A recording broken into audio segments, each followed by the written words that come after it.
Maana yake watapanga bei ya umeme, na umeme wa serikali wa nchi mkianza kupangiwa na watu wengine mumekwisha.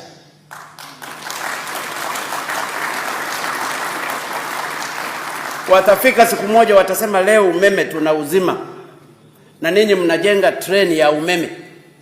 Maana yake watu hawatasafiri.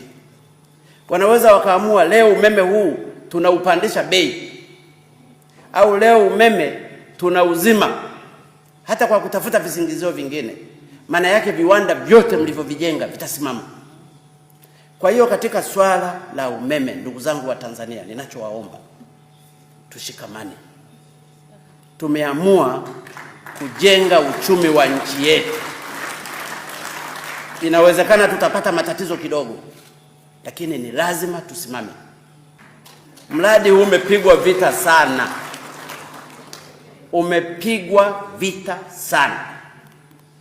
Kwa hiyo sishangai kama mawazo haya yalikuwa ya baba wa taifa tangu mwaka 70.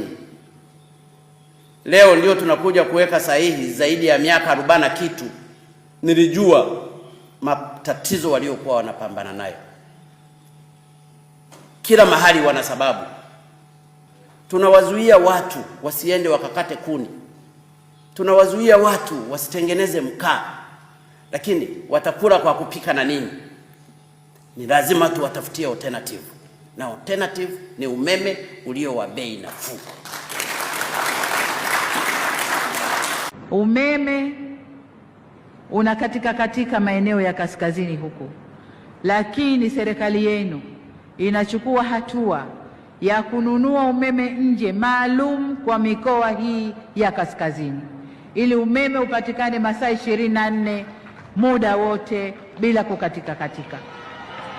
Tuko kwenye hatua za mwisho kusaini mikataba ili tuweze kununua umeme ule uungwe kanda ya kaskazini na wananchi wafaidi na umeme. Kwa tutakuwa na umeme wa uhakika, maji ya uhakika kila pahali. Vijiji vyote vina umeme, tunakwenda vitongoji na umeme wa kutosha tunaununua unaingia, ili kazi za maendeleo ziendelee.